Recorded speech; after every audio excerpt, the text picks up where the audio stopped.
Hello and welcome to Outdoors with Nat. Today I'm going to be reviewing a Blackwolf Mountain Ash 75 litre pack, and this pack is made of polyester.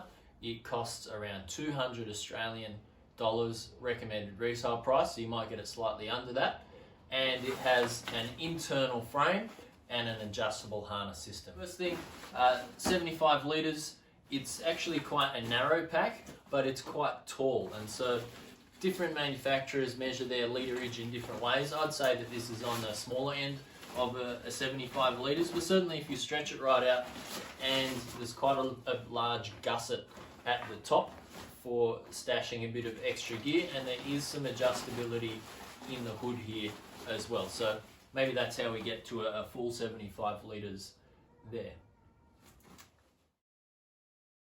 The main features of this pack, I'm actually going to start at the harness because I think that's where the most important things are. It is adjustable.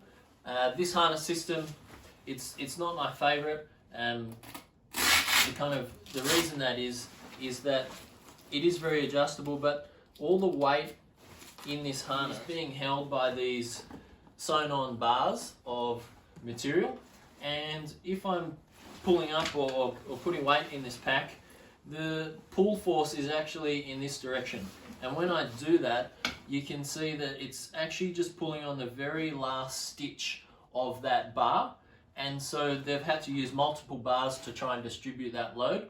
Whereas if I was to pull in this direction here, then I'm actually pulling on the full length of that stitching, and so that's a much stronger direction to pull on. And so with these harness systems, I have seen in the past, over a while of use, that the stitching starts to come loose and can snap, because that is really where all the force is. It's only on a few threads at one time. Moving on from that, the harness system, it is adjustable. We have good padding throughout, so it's quite soft, and there's a bit of flex in the harness, which means it does mold quite well to your back.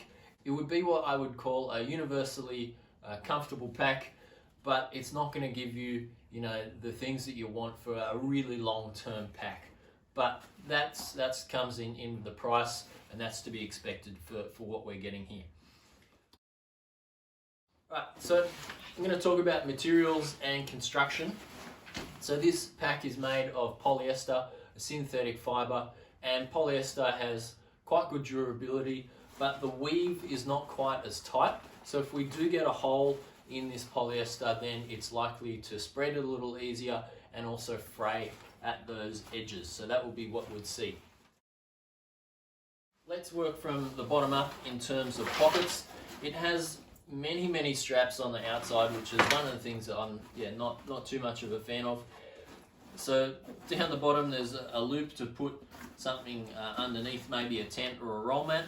Then you've got two spots for hanging ice axes if you need that. Then we have yet another looped section where you could put more gear. In the bottom here we have a pocket which is not open to the main body of the pack, and it's kind of meant to be a waterproof area where you could put something. Probably a sleeping bag is what they envisaged to go in that spot, but there is no way of opening that pocket up to the inside of the pack. But there is enough fabric there that when you come down through the top hood of the pack in through here, you can just push that right out, and so you can access the full volume internally. So it's got kind of both those features there. As I mentioned before, it's got a nice tall gusset. That's always handy, and it means that when you pull this drawstring in, even if your pack is full up to the top of the kind of main body of it, you get a good covering over there. Then we have our hood. This is not detachable, but it is adjustable, so it can be extended out if you're really using the full capacity of this pack, and that's where we can gain those probably extra 5 litres or so by using the gusset section of the top of the pack there. On top we have yet more straps for putting equipment too, if you were going to carry it all on the outside of the pack rather than the inside, and we have more adjusting on the sides. Things that I really like about this, it has a reasonable size water bottle holder in here, and hip pockets, they're always nice and useful to have. And then the top section has got both an over top pocket and an under top pocket, so I always think that that's a must have, having a pocket on either side of our lid there. A couple of other points on this pack. So we have hydration hole, so you can put your water bladder out through there, and we also have our rain cover pocket in the bottom, so this will go over the top of the pack and keep it dry, because the polyester, it doesn't have a PU backing on the other side, and so it's not a waterproof fabric. These packs, they are durable. They're what I would call a beginner or an intro pack.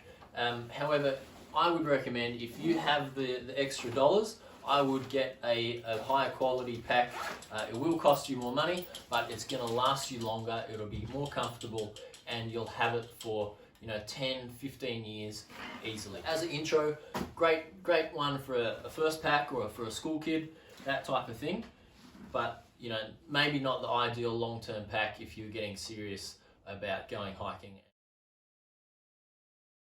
Next thing I'm going to do is adjust this harness up for me. So first thing we want to make sure is that we loosen off every single strap that we can find in our backpack before we put it on. Then in here we have our hip to waist adjustability section, and I'm going to have to move that a little bit. So my hip to shoulder is more than what we have here, so I'm gonna bring that up a couple of notches. And this is how we do this. So we undo the Velcro there, and as you can see, what I was talking about earlier in the video is that actually the weight of this shoulder system is just held on by 2 of these bars rather than multiple bars or lots. So there's a little trick I'll show you in here. Now I am 182 centimeters or 6 foot tall. I think in this version I'm going to end up using probably the large. So I'll tuck the strap underneath there and bring that down, and then I have my top flap. Pull that one down to the right size. Then I'm going to measure up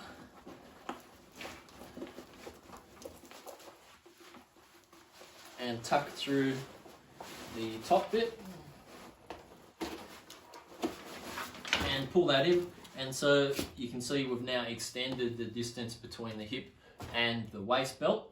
Then top one down, make sure that that's sealed in nice and well, and the bottom one up like that.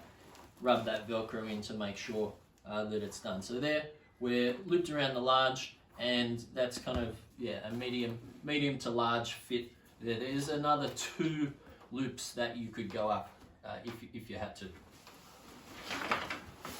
Alright, now gonna put this pack on my back, and first thing I'm gonna do is do up my waist harness. So tightening those up. So I do have a full video on how to adjust a pack to make sure it fits, but you want to get it around your hips. Then you want to do up your shoulder straps, and make sure when you're doing that you do your chest buckle in there, because the difference is there. Then you want to be able to wiggle about and wiggle those hips and shoulders, because when you're walking you're having movement through the midsection of your torso. Then finally I'm going to grab our loops and pull the backpack in nice and close to my body. So I've got this on now. It's alright, it's not the most amazing harness. Things that I would say already for this harness is that the hip bands actually don't come right to the front of my hip, so it's a little short in that regard for my hip, so I'm getting more pressure here, which is just straight on the band rather than on the padding which is there. And then over my shoulders, that's pretty comfortable, not too bad of a fit there. but there's a lot of contact in the back of my back here, and so that's going to end up being quite hot on a longer walk or on a warm day. So that's the Blackwolf Mountain Ash 75 litre pack. If you have any questions or comments or want me to explore something in a bit more detail, please leave a comment. Otherwise, subscribe and have a great outdoor adventure.